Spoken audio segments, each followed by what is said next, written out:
Hi, in this video we're going to look at the training secrets of Taekwon Do as laid down by the founder, General Choi Hong HI. It's important to understand these training secrets, or these training rules basically, which are 9 of them, because it really sort of informs you on what you're delivering and how to deliver it. And by understanding them you can deliver your techniques better and more efficiently and make the art more efficient and more effective. So let's go through them one by one. So first one is to study the theory of power. So within this there's a lot of physics, but with it we need to understand the theory of power as to what techniques we're using, what tool we're using within those techniques as well. Such as when we look at pushing force and impact. If we push something, then we create less power, as in, whereas when we impact it, we create more power. But we have pushing blocks. And we have impactive techniques as well. So within a pushing block such as here, then we understand that with it there is less power, but we're deflecting, we're pushing that technique. Double arc hand here, then again, an object's coming towards us, we're deflecting it off. So we're not creating an impactive force on it, and trauma into it, but we are pushing it and deflecting it off to one side. Whereas if we're punching or we're blocking, so a block from here, or a punch, we have an impact onto that opponent, onto the attacker, and so we're creating damage within that opponent. We then start looking at kinetic energy and pressure. Kinetic energy is basically when we look at the amount of force put through into an object, but the size of the impactive force as well. So if we think about a palm and hitting something with a palm, then this will have more of a surface area than if we're punching with abjamok, or if we have a fingertip thrust here, then with just the fingertips. So then the pressure aspect comes into this. So the amount of pressure put through there and the actual kinetic energy, then relating to the actual speed of the movement within there, as well as the amount of energy that's pushed through that tool size. As an analogy, we can look at somebody with just a normal shoe or somebody wearing a stiletto heel. If someone with their heel pushes onto your foot with a normal shoe, then there's less pain involved than if they had a stiletto heel on, and that force is then multiplied through that stiletto heel. So again, the smaller the surface area hitting with the most speed, then that'll create the most damage. We then look lastly at potential energy. Now potential energy is taking a weight, taking it up, and then letting it drop through its own weight. So the potential of taking it up to an altitude, and then the acceleration as it comes down. Now this is important because within Taekwon Do we're quite unique in looking at sine wave and employing that, and the dropping action as we come down. So with a sine wave we come through to this position, we will raise, and then we'll come back down the other side. So the theory is this, that we have the speed and the kinetic energy for the actual attacking technique, say it's a punch. Now rather than just using just the speed of the arm, what we now have is the body weight moving downwards and forwards, and as well as the weight of the arm and speed of the arm. So we now can create more of an impactive force there. So that's important to understand. Number 2, understand the purpose and method of each movement. So again, this is highly important because we have many techniques within Taekwon Do. So we employ them within our patterns, within our line work, and within our set sparring. And then we employ them when it comes to either our free sparring or within our host and soul, our self-defense. So we must understand the applications around them, so that we employ the right tool and the right sort of technique for the right job to make it more effective. Again, we look at the rules around Taekwon Do. We should be looking at one technique to actually take somebody out if we're being attacked, if we need to employ physical action. So we're not looking at a rolling effect to say something like Kung Fu. We're looking at one technique to take that person out to the least possible amount of energy and fuss, and then be able to walk away from it. So we must understand that. We must understand the methodology of actually delivering it. If we don't understand the methodology of delivering it, then again we have challenges.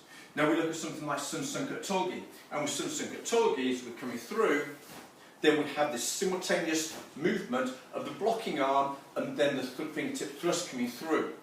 Simultaneous because of a number of things. Number one is because it's this opposite reaction force. It's about both arms moving at the same time, so it creates more energy with the attacking tool.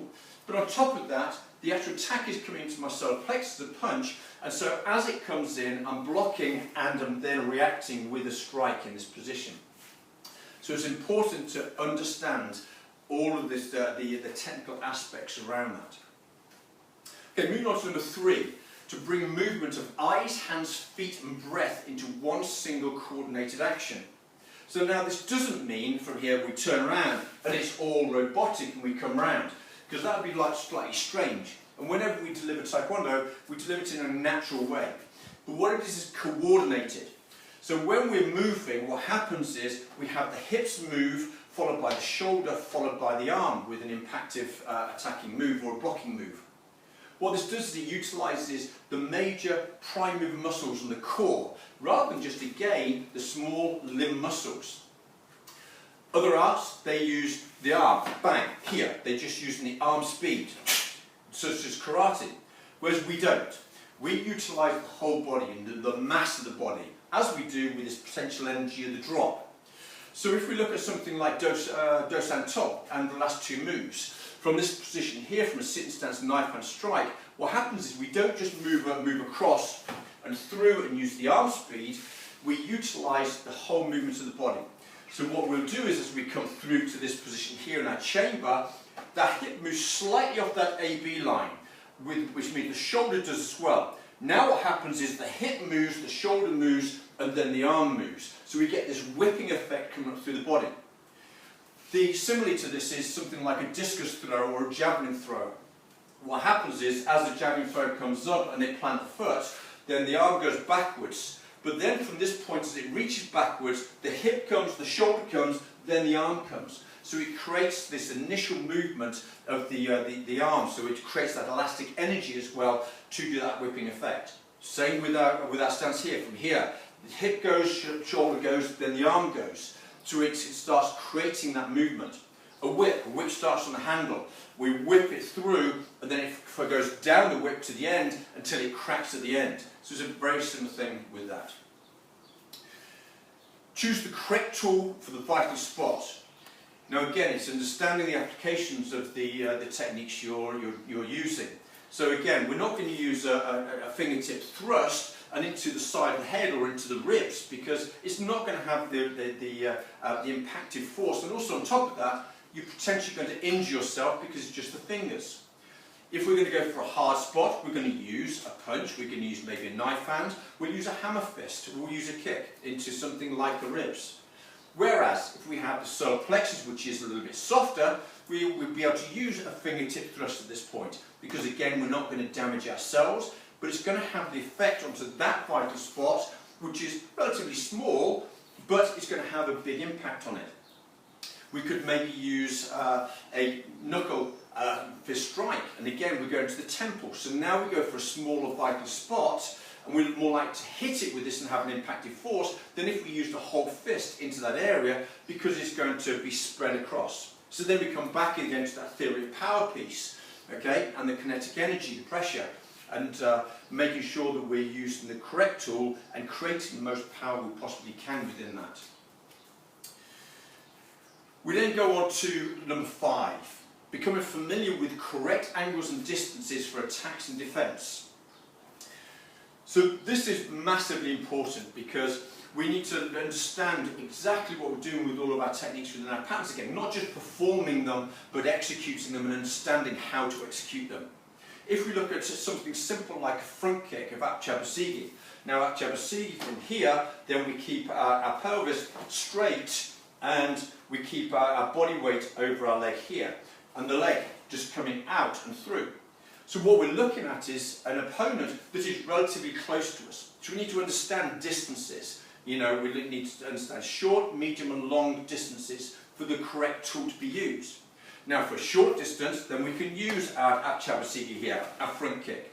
Whereas, if they are at a medium distance, then we're going to use a side front kick here, because it's going to give me that little bit more length. Or we'd use a side kick, or maybe a turning kick. When we have someone close into us, Are we going to utilise an elbow strike because they're that close? Because we can't punch them because they're too close into us. So we need to understand which techniques we're going to use and the angles as well. So when we look at something like Farang Tul, we have a movement where we come into a punch, which is an obverse punch in L stance here. Now in some associations and some clubs, what will happen is they will do it at 45 degrees here, but that's incorrect. Because from 45 degrees, the forces go straight through here, and we look at the pushing force again, the theory of power. Now, if the impact is here, what happens is I have no stability backwards, so I'm going to fall backwards. I'm not going to be able to put as much force through that. Whereas if we do it correctly, and we do it on a 15-degree angle, the same as my front foot, now what happens here, this force is here. My rear leg is allowing me to create more force. Same with the majority of the techniques we have.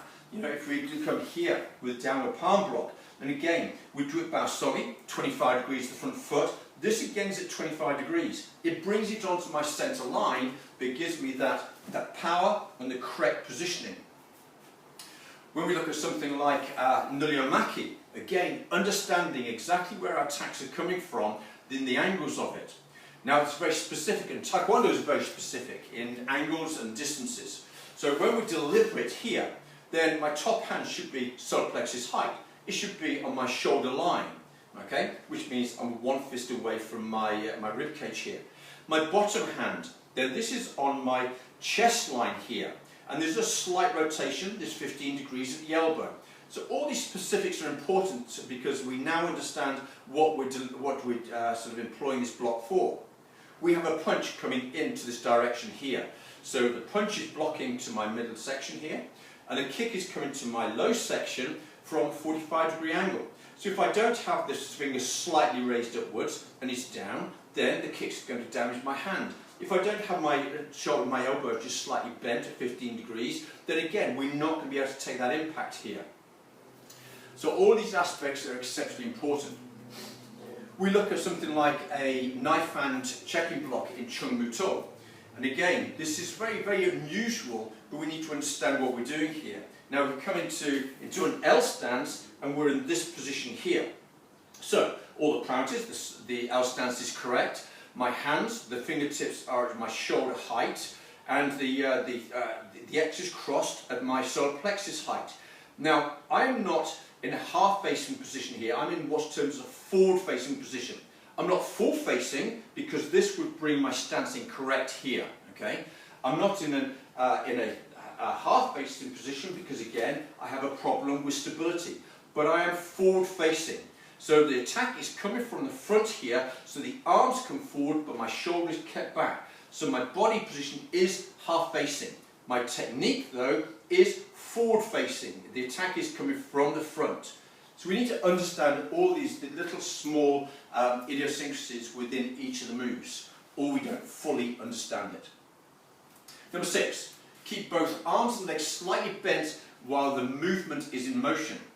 So this is important because this allows us to actually be able to move fluidly and fast and effectively. So what we should be looking to do is whenever we move, say we are doing a sort of move from one stance to another, we should keep low, we should keep that bend. It allows that relaxation. Now we take sort of influences from other sports here as examples, and we look at something such as rugby and a sidestep. When someone is sidestepping, they'll have bent legs, they will move. We think about a basketball player, they're bent and they move. It allows them to move quicker and more efficiently and effectively. It is the same with what we're doing. Boxers, they are here, they move, and it's nice and bent. The bending also creates a certain amount of relaxation. It can create stability as well. So we must keep that slight bend in the legs whenever we are moving until we decide to actually go into our next technique and then our stance, and then we go into that perfect stance position, and then we have more rigidity, which gives us that balance. Because once we've gone into there, then now we have that rigidity, we are set for going to wherever we need to go next. One thing we need to look at as well, and I'll discuss in the next video, is as well, when we're doing our patterns, what have you, then we should be looking at not just metronomically going through it, then we should be looking at, we can go to another technique rather than the one that we're preempting with. So as we move and we go forwards, yes, we might do a block here, but what happens is with a bent leg, we might actually change into a side kick. We might change into a knife hand strike. Now keeping that slight bend, that relaxation, then that enables that. Okay, this brings us on to, quite nicely on to number 7. Number 7, all movements begin with a backward motion or in the opposite direction with few exceptions. So what this is when we're blocking or when we're striking, then what will happen is we'll go to a neutral position with our arms, again relaxed. What happens is the arm goes backwards and then it'll come forwards. Now we need to understand a few concepts around this. It goes backwards and then forwards, but with some individuals what happens is when they deliver it, they go from here, stop, and then go forwards. So there is a break in it. So if we look at, say, a turn, from here, turning, chambering, then we go. So there should not be a stop from going backwards to going forwards. It should be a continual movement. Now if we bring some science into this again, it comes down to what's termed as a stretch shortening cycle. Basically what it means is that when we go backwards, we then should go straight through and into the next technique. Now there is a certain amount of static positioning halfway through. As we go back and it touches, it does stop to a degree, but we need to minimise that as much as we possibly can. What that does is it creates more energy and power for that concentric move, that outward move again through. If we stop, we lose that energy, we lose the momentum. So it's about cutting that down as much as possible. So when we're blocking, here, it touches, it goes. We need to understand the movement ratio though as well to enable this. And really we're looking at a 2-to-1 ratio. As we go backwards, it's 1-to-1. So we come down delivering in the last quarter. We get the arm to catch up with the leg so that we create more power within that.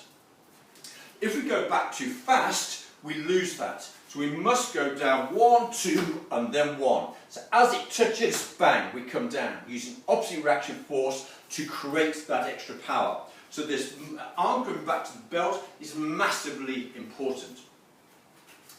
The legs are longer. The arms are obviously shorter than the legs. So again, these will move faster.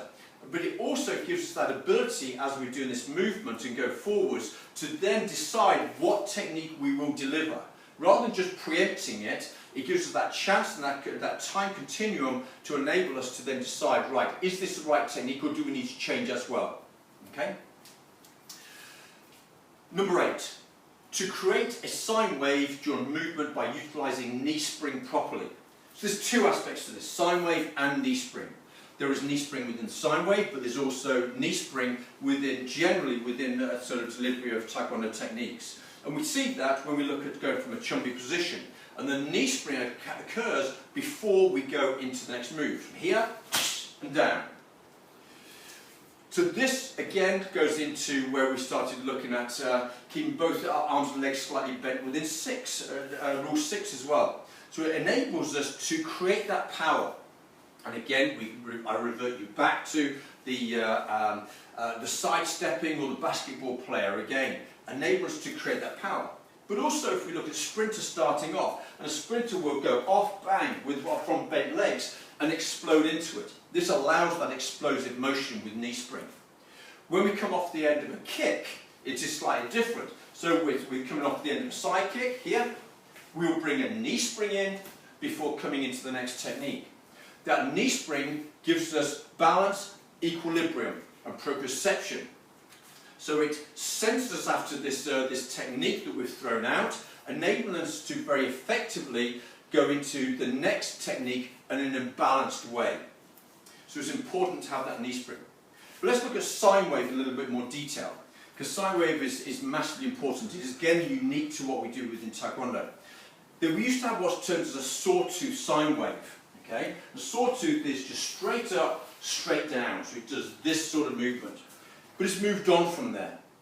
In fact, all the way back in time, we had none at all. We were very much like karate, and it was here, just using the power of the arms and just the speed of the movement forwards. But it has evolved, and evolved through science. So, With sine wave, we have some challenges within it, the way some people deliver it. And what happens with some people is they go down. They feel that there's a downward movement in there. But there is not an active downward movement. It is a natural biomechanical downward movement.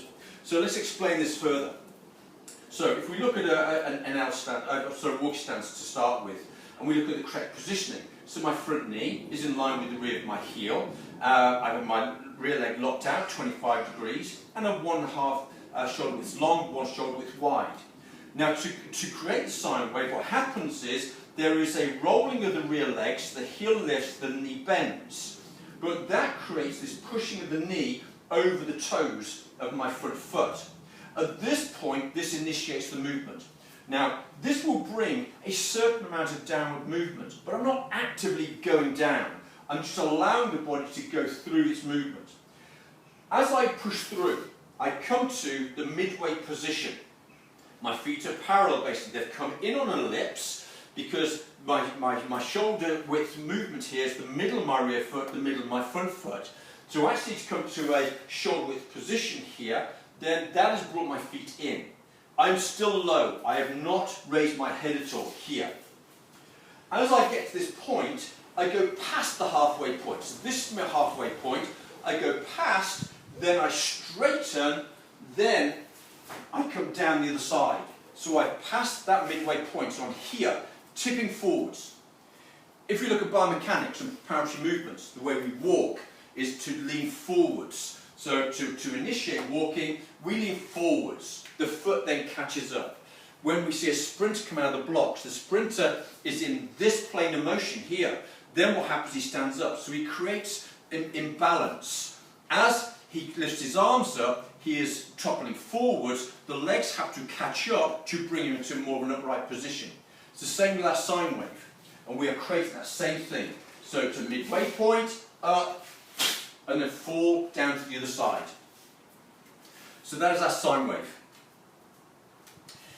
The same is with L stance as well. Even with L stance here, we're going to come through keeping low, then we lift, then we deliver. It's exactly the same thing, keeping that head height the same until we get to the midpoint, then it lifts and falls down to the other side. Okay, last one, number 9. To exhale briefly at the end of each blow, except on connecting motion.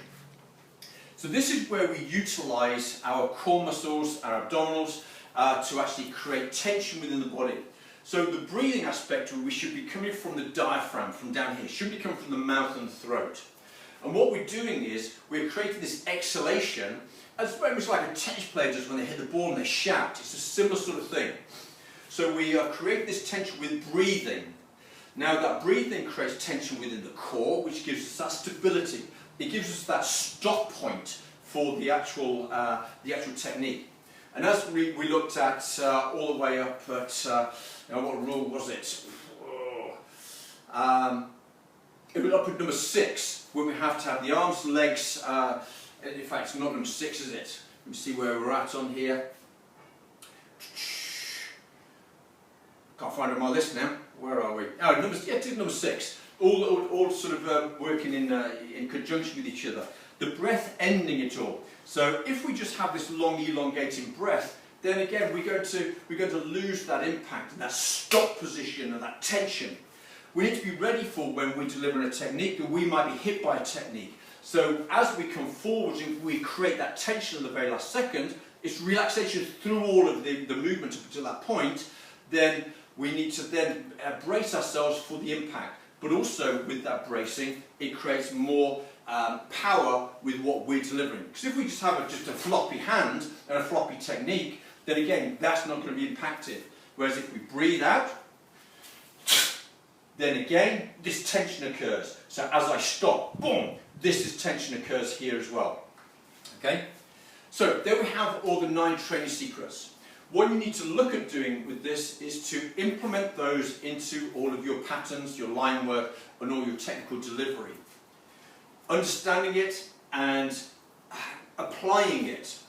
So looking at each move that you do and visualize it looking at to look at the attributes that are needed to deliver that, and also what are the applications around it, so that you are delivering it with that passion and the speed and the power that is required. But also on top of that, utilising relaxation through movements so that you create more power, and then just tension at the end. So they all time together to create an effective martial art. Okay, thank you.